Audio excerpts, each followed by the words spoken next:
find your way not into your yoga mat, onto your yoga mat. You can be into yoga, but on your mat. Sit up tall, maybe wiggle around a little bit. Stretch up towards the ceiling, root down towards the ground. And just notice how you're feeling right now, how you're feeling in your body, how your mood is. Noticing what time of the day you're at.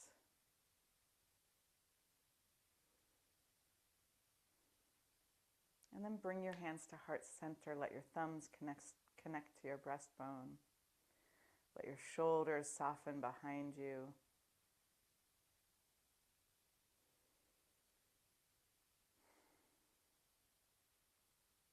If you want to dedicate your class to someone, now is a great time to picture them alive and healthy and shining.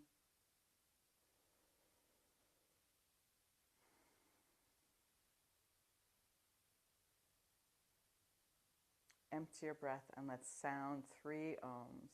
Take a deep inhale.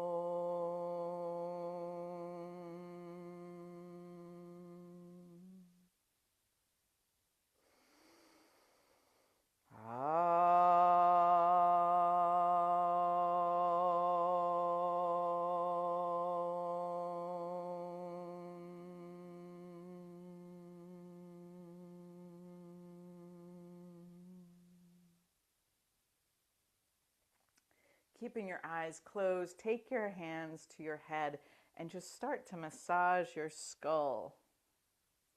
Wiggling your skin back and forth, making little circles with your fingertips. You can apply quite a bit of pressure. Moving your thumbs around your hairline is really nice. Your thumbs and your index fingers even.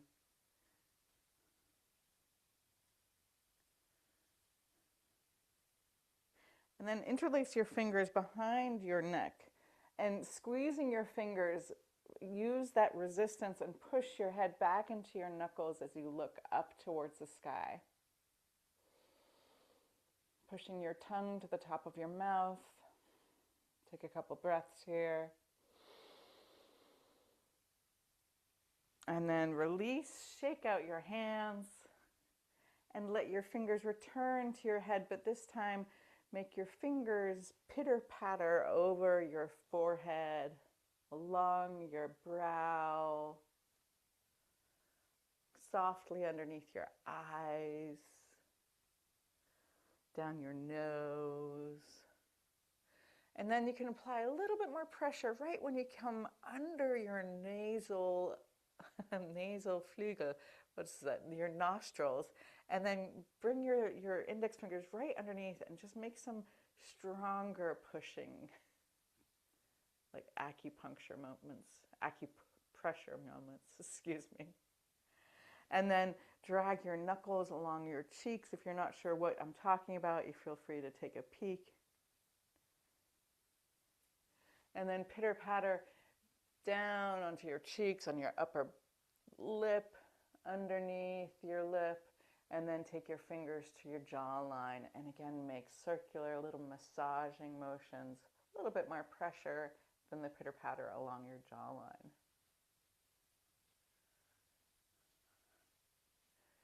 Beautiful.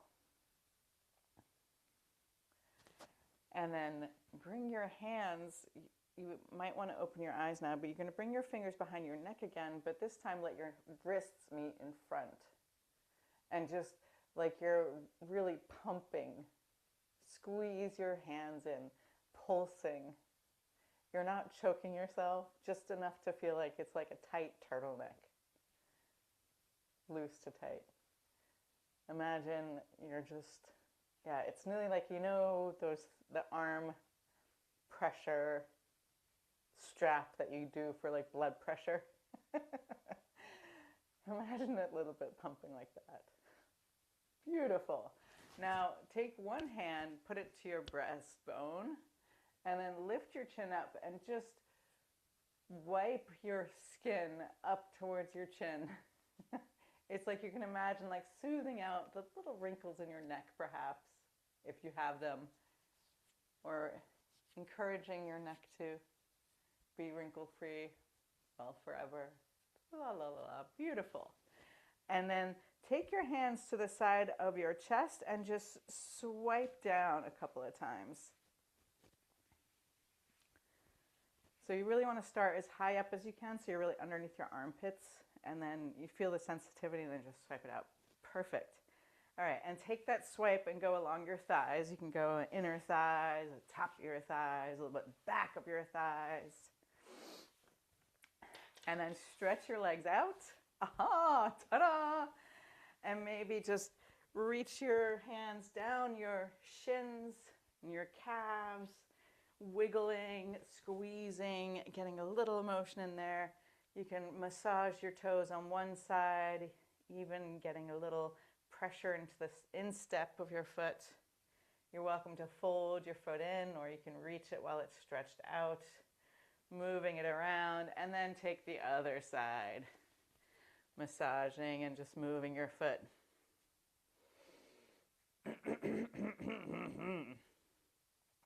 Beautiful. All right, and then come back to center and just pause for a moment with your legs stretched out and already feel like you've done something worthwhile. Like you can feel your body just kind of go, ooh, I'm here. Your body might have a different voice. It might say, hey, baby, I'm here. And from here, take your hands behind you. First, be active here. This is the first forward bend we're doing today. So you want to be gentle, unless this is, of course, your like 7th yoga class.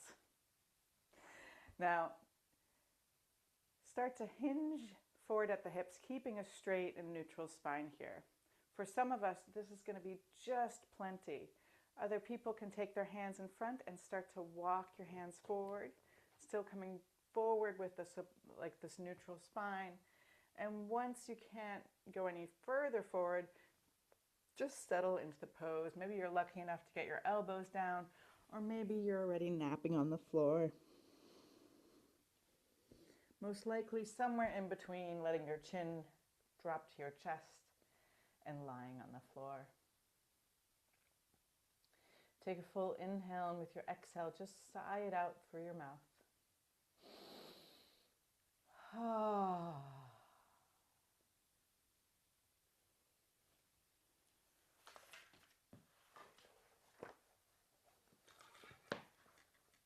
And while you soften into this pose and apply the principles of Yin Yoga by softening after you found the right shape for your body and your limitations today, and then making that inward shift to stay in that pose.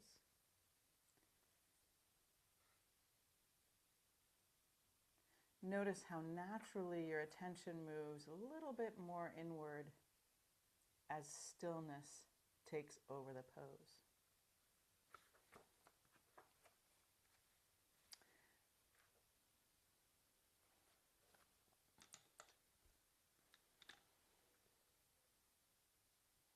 And I want to share with you a verse from Rudolf Steiner. And maybe you can feel it in your pose, in your body. My head bears the being of the resting stars. My breast harbors the life of the wandering stars. My body lives and moves amid the elements. This am I. Now in German, because it has a little bit more nuance in German, I feel this one particularly. Mein Haupt trägt der Ruhesterne sein. Meine Brust birgt der Wandelsterne Leben. Mein Leib wächst im Elementenwesen. Das bin ich.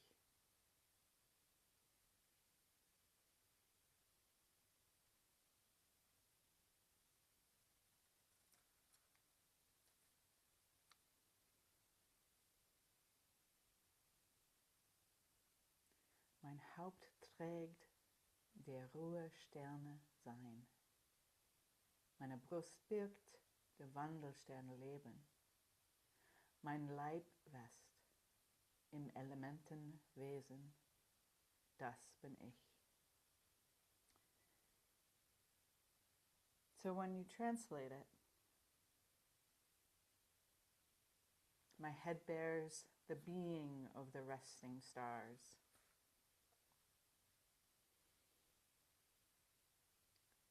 It has a slightly, like in the German, it doesn't say my head. It means, but it says like my leading part, my main part, which means the head often. The translator wasn't led astray.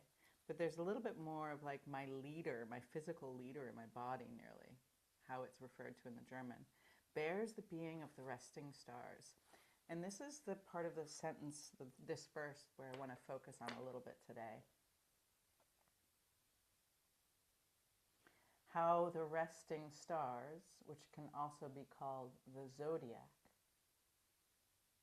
show up in our head, like in our beingness, in our mind perhaps, but also how they relate to our whole body.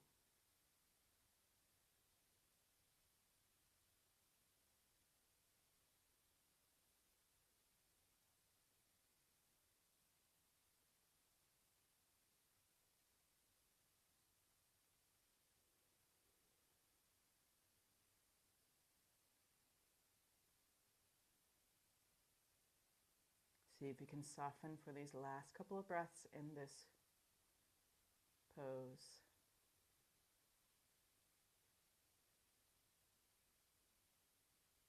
And then with your next inhale, walk your hands back towards you. Gather your knees up. And then cross your ankles. I'm going to do a little spinny thingy. And stretch out. We're going to come into a forearm plank. So I'm pushing back with my heels. I'm pushing forward really with my elbows and my forearms. Maybe if you feel like you need a little bit more support, you can rest your knees on the ground. Or even better, you can lift your butt up a little bit. This way your abdominals still have a chance to engage. Otherwise, you're long and fully extended in low plank. For let's see, what should we say?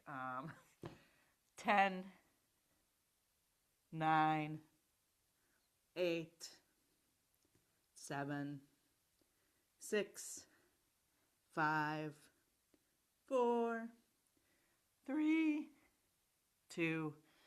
Move forward with your chest and reach your hips down to the ground, settling into Sphinx. You can make the adjustments. So if your back's really sensitive and you want a less extreme back bend, just slide your elbows forward, your ribs can touch down. Otherwise, traditional Sphinx, your elbows are just a smidge in front of your shoulders. Your hands relax straight forward, shoulder distance. And your gaze is straightforward as if you're looking at at a horizon, the horizon line. Your shoulders gently drop down behind you. And stay in this pose. You're welcome to close your eyes. But make that inner shift to be willing to notice what happens as time ticks on in this pose.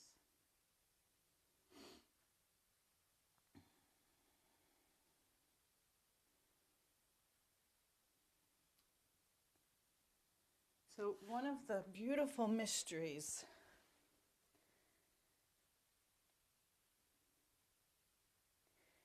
in our humanity or our humanness is how our physical body came to be the way it is today. Now, in our evolution of humanity, we're at one of the highest refined states in our physical body. And this is true whether you're happy with your body or not, whether you have a healthy body or an unhealthy body right now, all of it, like just where we are in this cycle of time, we're very, very advanced in our body. And there's so much wisdom encoded into our body. And so much wisdom when we understand some of these mysteries of how our body came to be this way. In my Yin Yoga teaching, I have often talked about how the wandering stars, also known as the planets, are intimately connected to our inner organs.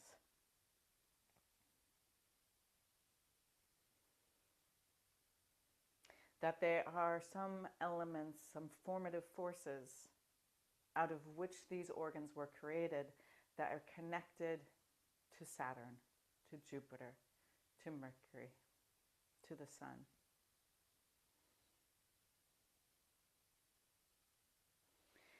And if you've been doing yoga with me for a while, you've also maybe heard me talk about how there really is a turning inside out process between birth, or between before birth and birth, or death and after death. So that while we are alive, between birth and death, our insides have this incredible connection to the outer cosmos that we see. And then when we pass through the threshold of death, everything that is on the outside for us in this life becomes part of our inside. And everything that was on the inside returns to its place in order in the spiritual realm on the outside.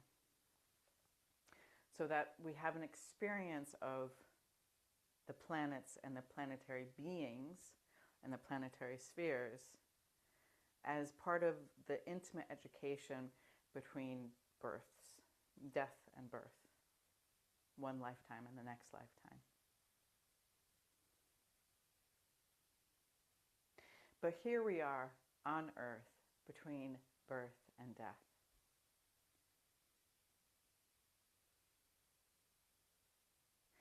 And we want to notice one other element that really ties us to the big cosmos. And that is that the anatomy of our body, this outer edge of our body, is really in tune and formed out of these formative forces from the most outer ring of our understanding. The ecliptic that carries all the different zodiac signs. So the fixed stars. Take another full inhale, lift your chest up, and with your exhale, just slowly lower down to the ground. You can take a couple moments to moan and groan. You can even shake your legs side to side.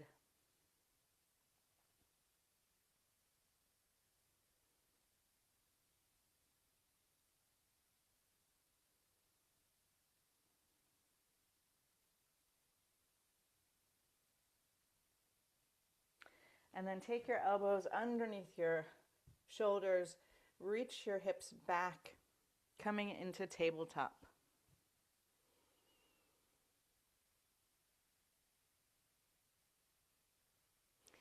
And then in tabletop, you're going to bring your right knee in front of your left knee, and you're going to wiggle your knees together and then open up your feet as wide as they go. And gently start to walk your hands back, sitting down onto your butt. take your hands next to your hips, lift up your hips again, your butt, and slide it back. And then lift your chest and start a small motion and slowly roll down, bringing your chin to your chest or your forehead to your knee, or your chin in front of your knee and your chest to your knee, anywhere in that vicinity, and soften into this pose, letting your head hang. So the first impulse, the initiating force,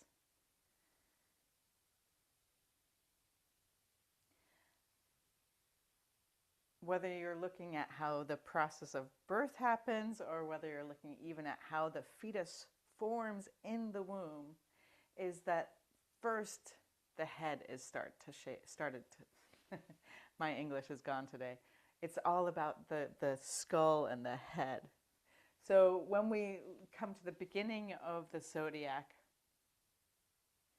Aries is the cardinal sign that initiates this first impulse. And Aries is related, everything having to do with our head. So there's the senses. There's also, we talk about Aries, the symbol for it being the ram's horns. But we could also imagine that same symbol, when we place it in a circle, it nearly looks like there's some divine push that is pushing the circle inward, or it's new impulse that's forming a new shape.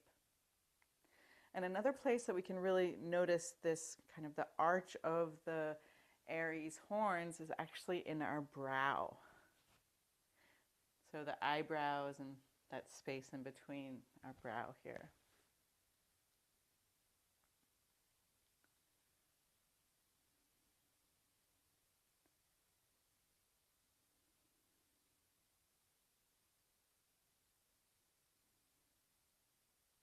This initial cardinal sign is ruled by fire.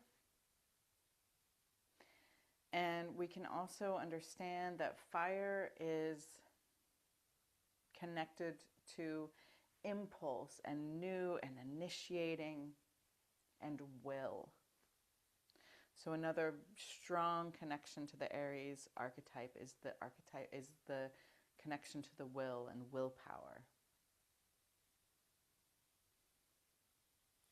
Start to roll up. Bring your hands back behind you, shift back onto your buttocks, and just switch your legs this time. Ta-da!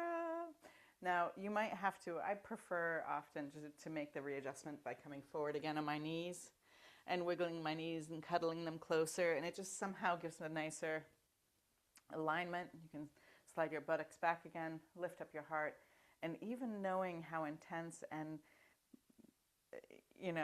lovely the first side was, open-heartedly roll back down into the second side here and see if you can be open to something different happening, even if it might be just the same as the other side. Take a full inhale. With your exhale, sigh it out. Now, as we move into the world, so when we're birthed, the first thing that comes out in a natural birth, if it's not a breech birth or some complication, is the head is the first thing to come out and see the world.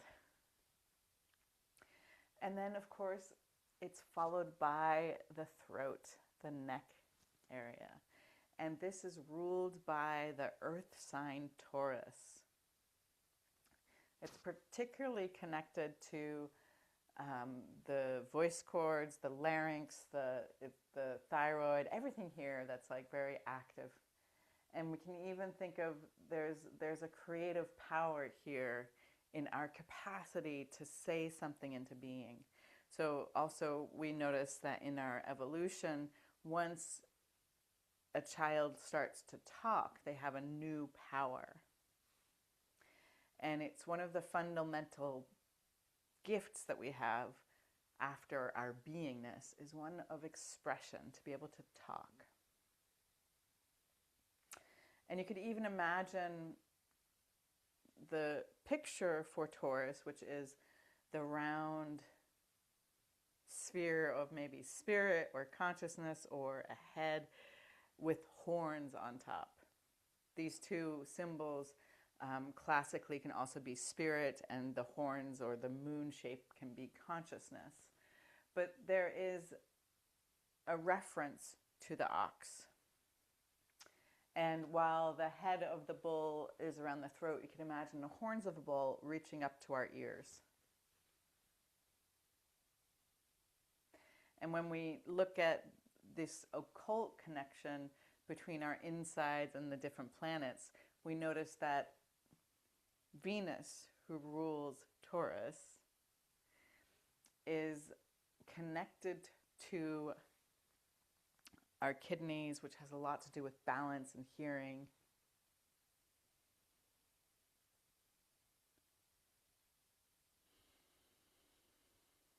But another way to notice this glyph of Taurus is imagine that there is, a bigger circle that's indicated by the sickle moon of the horns, and then a new conscious that's growing out of it. So something is developing. So similar to how when we procreate, there is a being inside of us that then becomes separate from us.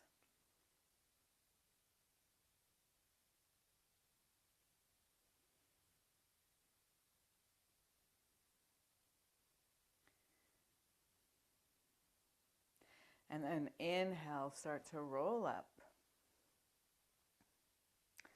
This time, take your hands behind you and stretch both of your legs long. And we're going to set up for a forward bend. In Yin, you want to take your legs out so theoretically your ribs can lie down in between your thighs. And we're going to come into it the same way, into caterpillar pose here as we did butterfly, by first taking our hands behind us, lifting up our chest so we're kind of in an active neutral spine, and hinging forward, keeping a neutral spine and going as far as you can. So I'm not going to go very far today because I have a hamstring injury, but you can, if you're not injured, don't have to worry about it and just soften down. And once you can't hinge further forward, then release your hands and start to soften, letting your head drop and your spine curve. If you are working with an injury, it's really important to not do Yin Yoga on an injured muscle, so a pulled muscle or torn muscle. That is a place where you want to concentrate on strengthening and Yang practices, not Yin. So you can just skip poses that aggravate an injury. Now notice, after you've become still in the shape that is suited for your body today, and after you've made an inner commitment to stay in the pose, notice how it's showing up. As we move from Aries to Taurus, then we come to Gemini, the twins. And it's lovely. You can look at all sorts of different diagrams that connect the physical body and the zodiac together. And nearly all of them are 100% the same when it comes to Aries. Aries is connected to the head, period. But when we start to get into Gemini, there are so many different variations of what Gemini is connected to, which is very much like how its ruling planet Mercury is. It like visits all over the place, it's the messenger of the gods. But Gemini today, let's think of it more as part of our central being, and most specifically how we have a left side and a right side.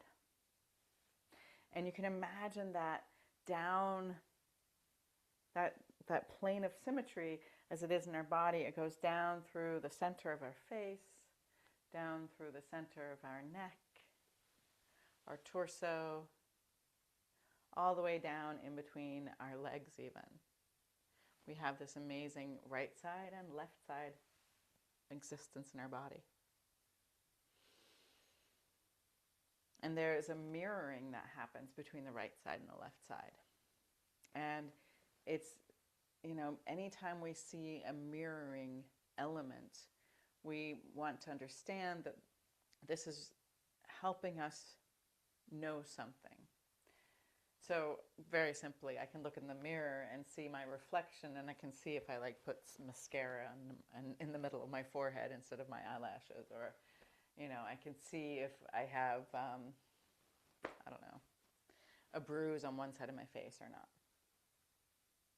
But in the body, when we're mirroring right side and left side, there's a symmetry and a harmony that's happening there that is so essential for us to understand, that there are harmonies and kind of fractals, nearly mirrors of wholeness. So said in another way, that a lot of our completeness contains kind of two sides to it. So esoterically, we understand that when we die, or if we are able to go into spiritual realms in meditative states, we're able to perceive a light that is not perceived by our eyesight, or we're able to understand a language and hear a language that's not spoken, or we are able to have thought that's not connected to a physical object. There's a mirroring about how we are in our life before death. Or another interesting kind of mirroring thing is, you think about the whole earth, and in one place, one half of the earth, it's like wintertime. But it means in the other half of the earth, it's summertime. There's a wholeness, there's a symmetry. Now start to roll up. And slide your feet in. Turn your fingers to face your buttocks. And we're going to have a little yang moment in doing some, I don't know what you call this in yoga, because I just learned it in a dance class. But we're doing some little upside down push-ups, table dips. So you bend your elbows, pumping it, letting it burn a little bit, feeling your triceps engaged. Keep it going for 5, 4, 3, 2, 1. Let your hips alight back on the ground. And we're going to take our right knee forward and stretch our left leg back. Setting up for pigeon pose, that in Yin Yoga is called swan pose. And first we're going to stay lifted here. So a good check when you're setting it up is you want to make sure your right knee's to the right of your right hip, that your right knee basically can hold your balance, even if your left hip is way up in the air.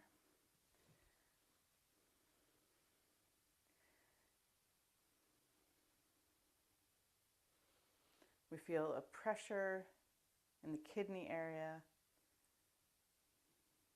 especially in the left leg.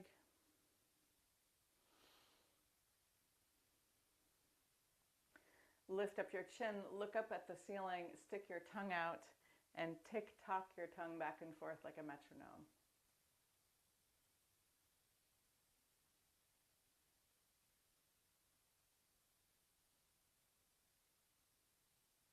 Beautiful. And then start to walk your hands forward, dropping your chest down to the ground and coming into sleeping swan. Initiate the yin part of the practice, where once you've found the shape that is right for your body, you let it become soft, and you make an inner commitment to stay for about 5 minutes. Now, as we move along the Zodiac, the next sign that comes is Cancer. And Cancer is, it's related to the rib cage. You can also think of it as this protection of our heart, of our soft spots.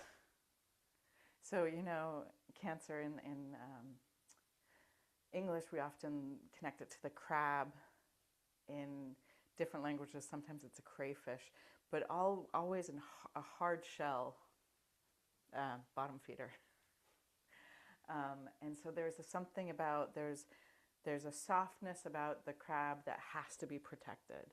And so we first initially, we come to that edge of the protection.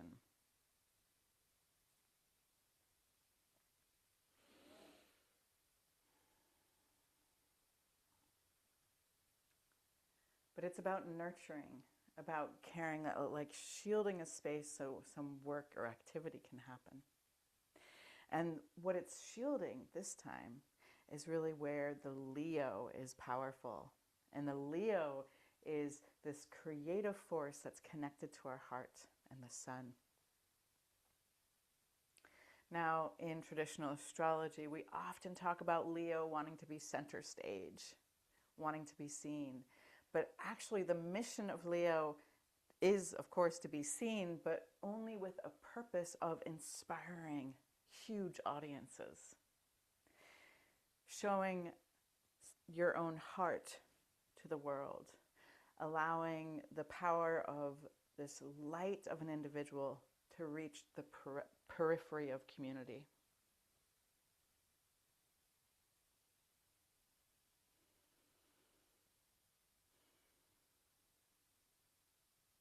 And after these two, in the upper part of the trunk, we come to Virgo, which is actually a sign that is connected to our digestion. And we connect this archetype of Virgo, this perfecting quality, actually to a digestive quality, an earth sign again, a mutable earth sign.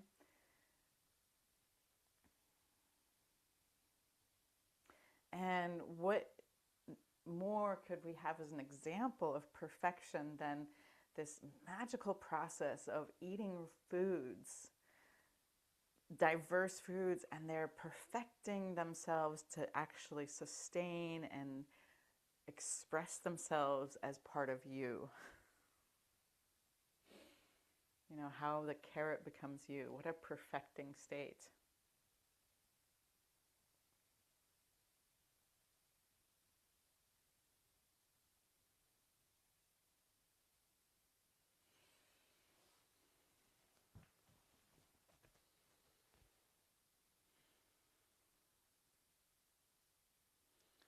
With your inhale, start to walk your hands back towards you.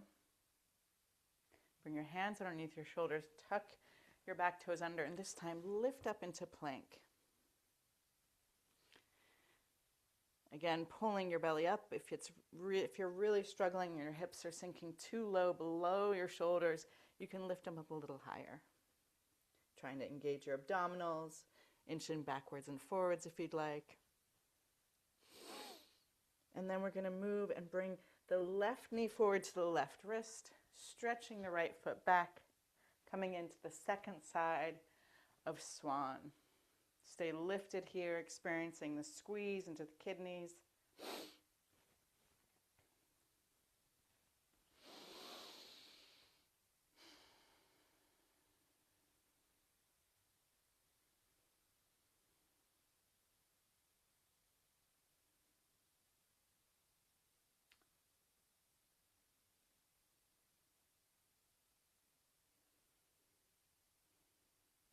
Kidneys connected to Venus, which are also connected to our next sign of Libra.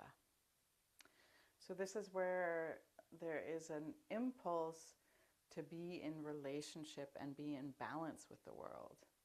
And so we can think of this, of Libra really ruling our hips and our pelvis, the part of our body that allows us to bend forward or backwards or side to side. And this idea of movement really is initiated there. Lift up your heart. Lift your chin up first. Maybe pushing your tongue to the roof of your mouth. Take a full inhale. And then with your exhale, start to walk your hands forward, draping your chest forward, coming into sleeping swan.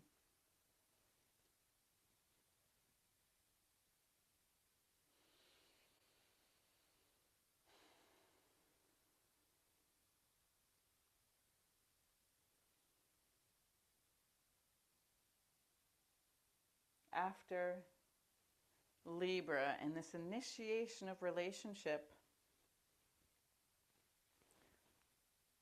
coming out of the self and really connecting to the other, all sorts of others. Again, Mercury, Venus, really this ruling all relationships. Even the ones that we don't think as the most important ones, but it's still active here. But then we come to Scorpio. We come to the archetype that is connected to our sex organs and to our process of elimination. And so in astrology, you'll find a lot of times the place where Scorpio is, or a Scorpio transit, whether it's with Mars or Pluto, can be related to letting go of something, or really connecting to the cycle of death and rebirth. Getting in touch with the occult, or sewers, but procreation. And there's a mystery in that, where there's this mystery of how the spirit realm meets our carnal, physical realm.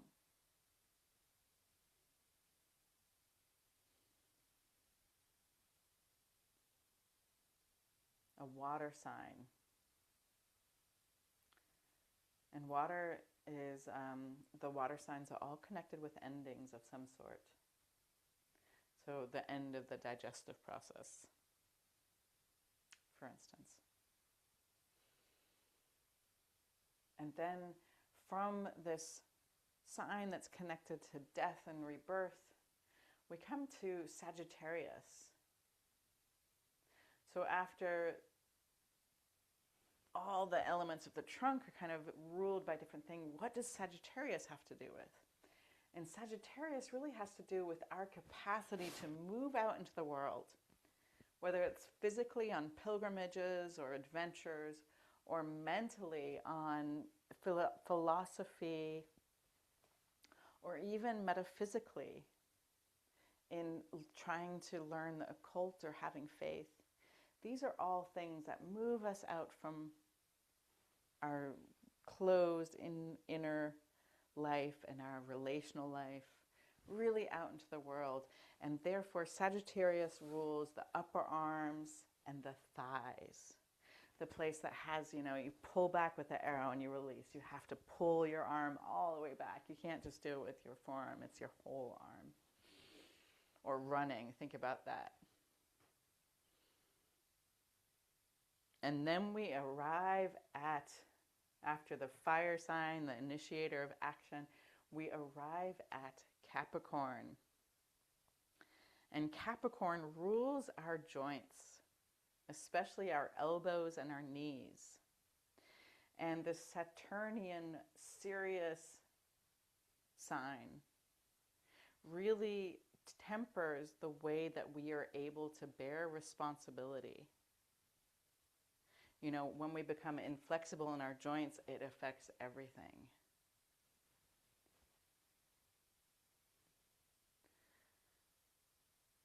Starting, walk your hands back towards you. Lift up your heart and sweep your right leg around. Bring your hands behind your thighs. Slowly come halfway down, then release your fingers, stretch your fingers forward. Instead of holding onto your thighs, you're holding onto nothing. Reach your forearms forward. Feel your shins trying to reach for the ground as you slowly come all the way down onto your back. And we're going to do a cleansing twist as we just talk about the last two zodiac signs. So hug your knees in and take your hands to your shins, which are actually ruled by Aquarius, as are your forearms. And slowly drop your knees to your left. Make sure they're as high as your hips. You can use your left hand on your right knee to help you relax in the pose. Your right arm is relaxed, hand on the floor below your shoulder. Aquarius, again, is about moving forward this idea of creating the future, of being of the future and individualizing, yet being part of the collective. So we think about our forearms, how much strength they lend to what our hands do.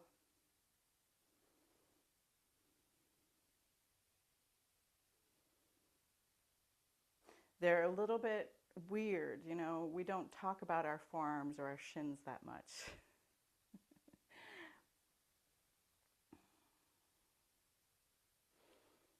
But ultimately, they also are ruled by Uranus, as well as the traditional ruler of Saturn. And so there's about a seriousness of making your hands move and activating, like lending power to your lending power to your actions, you could say.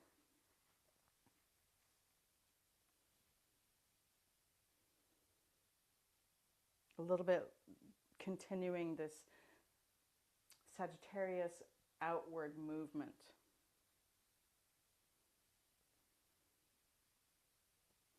You know, the image, we're in time of Aquarius right now, so we're thinking about it a lot. And the image for the Aquarius is the waterman, and it's a picture of a man pouring water out from like a vessel. And the symbology of water is really the spirit realm. And you can imagine this is the kind of the human connection to the cosmos. And the man is pouring out the cosmos for us to be engaged with. And then hug your knees back to center. And slowly drop your knees to the other side, to the right, letting your knees be as high as your hips. Your right hand lands on your top left knee, helping it relax down to the ground. You're stretching your left arm out, hand a little bit lower than your shoulder to be comfortable. And it's our hands and feet that are connected to Pisces, the final sign of the Zodiac. And one of the beautiful revelations that we receive by looking at our hands and our feet is we start to notice that we are designed to actually move out and communicate out into the universe. So where the cow horn has this anatomy where the tip is pointy and where it attaches to the head it's big, you know, this is Taurus, it's this listening capacity. It amplifies the sounds of the universe. But then when we look at our fingers and toes and we start to look at our hands and we notice that we have this, we start with, you know, the 5 knuckles and it moves into the 4 bones, into the 3 in the wrist and the 2 in the arm, and then the 1 in the upper arm, and finally connecting to the shoulder. So we are really designed to amplify our inner life outward.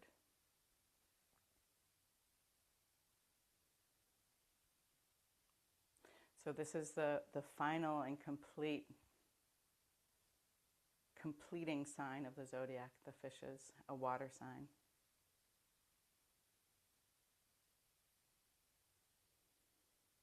So let some of these pictures rest with you as just questions or curiosities, and see how you notice they come back to you during the coming weeks. How you notice your connection to the zodiac through your physical body. So hug your knees back to your chest. Lift up your face, your head, your Aryan head. I mean, you can't kiss your toes, but maybe you can kiss your knees. And then stretch out into Shavasana. Palms open, heart open, resting on the ground, eyes closed.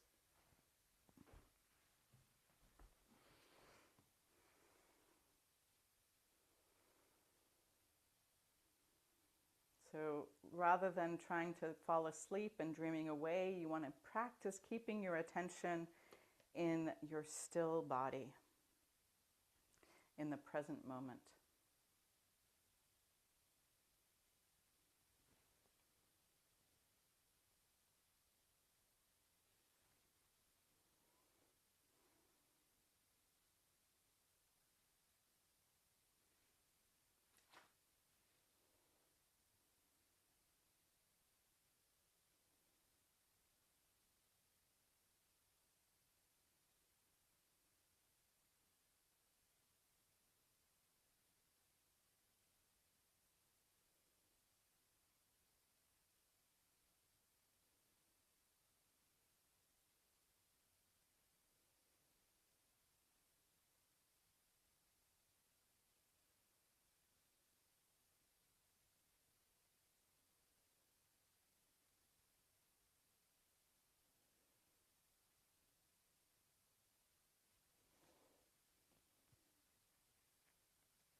As you start to invite your awareness back to the edges of your body, I'm going to read this verse one more time.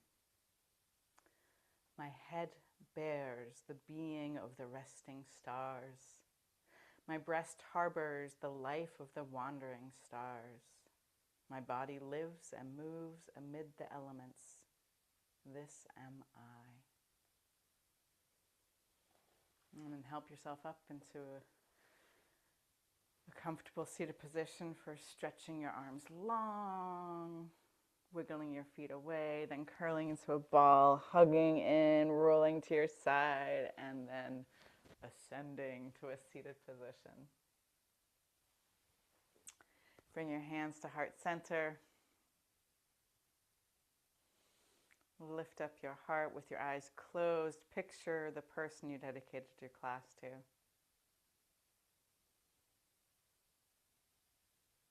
And let's close all together by sounding one Om. Empty your breath. Take a deep inhale.